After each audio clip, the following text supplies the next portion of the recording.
Terima kasih Anda masih menyaksikan Indonesia Update. Proses evakuasi dan pengangkatan puing runtuhan bangunan pondok pesantren Jumat pagi dilanjutkan dengan menggunakan ekskavator breaker setelah sebelumnya menggunakan crane. Alat berat ini difokuskan untuk memecah balokan beton besar yang ada di runtuhan. Setelah menggunakan crane sejak Kamis siang kemarin untuk mengangkat puing besar runtuhan, proses evakuasi tim SAR dilanjutkan dengan menggunakan ekskavator breaker sejak pukul 1 dini hari tadi untuk memecah belahan beton yang menghalangi akses evakuasi. Puluhan truk juga disiagakan untuk mengangkut puing runtuhan menjauhi TKP. Tim SAR gabungan Jumat pagi kembali menemukan 3 korban robohnya ponpes dalam keadaan meninggal dunia.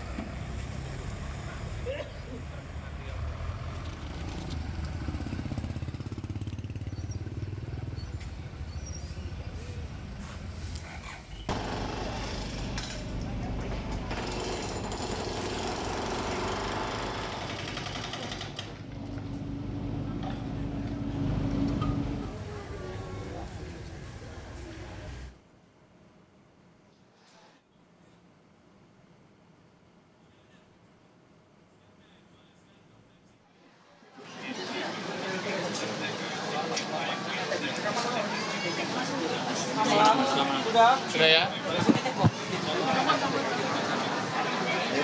Oke ya. Oke baik.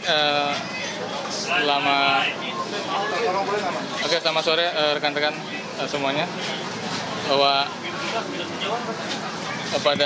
sampai dengan sore hari ini kami akan menyampaikan sampai dengan sore hari ini ya terkait dengan pencarian para santri yang tertimpa musibah runtuhnya bangunan pesantren ya.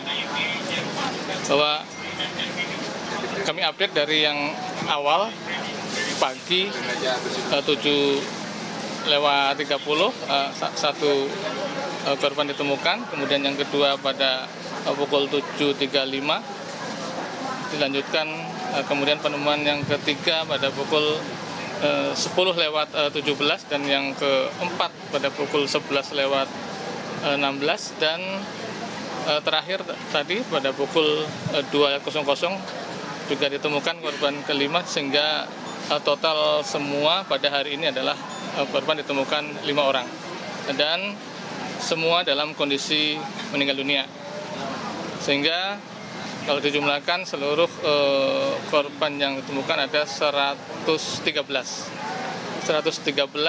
terdiri dari selamat 10 dan yang 103 dalam kondisi selamat ya. 10 meninggal dunia, yang 103 dalam kondisi selamat. Semua itu semua atau gimana Pak? Untuk yang 10 meninggal dunia itu karena belum teridentifikasi ya, jadi nama-namanya nanti nunggu setelah identifikasi selesai. Pak, ini proses berapa lama Pak kira-kira Pak untuk pengangkatan material? Ya, untuk pengangkatan material ini kalau dilihat dari kemarin kita melaksanakan pembongkaran ya, sampai dengan ini berarti sudah 2 hari, ini baru 50% ya, baru 50%. Kalau memang kami lihat dari perhitungan secara matematis, tentunya mungkin sampai hari sore besok atau hari minggunya. Itu sampai sudah bersih semua Pak? Ya kemungkinan akan seperti itu. Tapi tentunya dalam proses pembongkaran itu kami juga sambil ya, kalau memang ada posisi yang kemudian posisi aman atau safe untuk melakukan searching atau pencarian di sisi yang lain akan kami lakukan juga. Jadi kemudian seandainya ada terlihat korban meskipun itu kondisinya masih terjepit, nanti akan kami laksanakan proses evakuasi juga. Tapi standarisasinya Pak dalam pembongkaran ini memang harus pelan-pelan kayak gini Pak? Gimana? Maksudnya standarisasinya itu memang harus pelan-pelan kayak gini ya? Sudah ada SOP-nya khusus kayak gini Pak ya? Ya, secara teknis ada bagian tersendiri ya.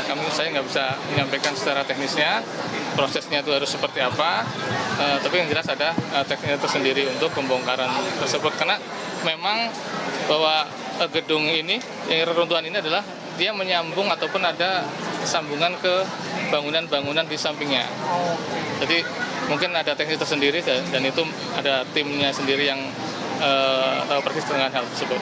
Secara tingkat kesulitan apa perbedaannya apa sih Pak dengan melakukan proses manual yang kemarin sudah berlangsung Pak? Ya, sangat berbeda ya. Kemarin memang kita mengevakuasi atau melaksanakan evakuasi kepada korban-korban yang memang kondisi hidup ya. Kondisi hidup, pertama di samping memang lokasinya itu ada di bawah reruntuhan yang paling bawah atau di gedung lantai bawah, di mana space pencarian itu cuma beberapa sentimeter, sehingga kami harus merangkak melakukan pencarian. Kemudian tentunya rawan sekali untuk runtuh kembali, posisi masih bangunan utuh, otomatis sangat riskan untuk runtuh kembali, sehingga perlu kehati-hatian, apalagi itu adalah korban yang memang masih kondisi hidup. Itu pun kami bertahap kan waktu itu untuk membuat lifetime-nya itu lebih lama ya. Itu pun kami dengan sebelum kami bisa mengakses, kami masih oksigen, kasih minuman seperti itu. Sementara kalau sekarang kami memang dari sisi luar yang artinya tidak harus merangkak dan sebagainya. Itu pun kami menggunakan peralatan yang kemudian lebih besar dan bisa digunakan untuk lebih membobol lebih cepat seperti itu. Kalau dari pemetaan gimana Pak? Anak-anak dari 50% yang sudah dicapai ini pemetaannya apakah ditujukan di bagian tengah dulu yang menjadi titik tertimpa paling banyak gitu apa gimana Pak? Tentunya nggak seperti itu ya. Memang teknisnya adalah bagaimana membongkar semuanya secara keseluruhan semuanya. Tapi tidak. Dan itu dia saudara informasi terkini langsung dari Sidoarjo, Jawa Timur mengenai proses pencarian korban robohnya Ponpes. Dan dari informasi tadi saudara kita mengetahui ada 5 korban yang ditemukan dalam keadaan meninggal dunia.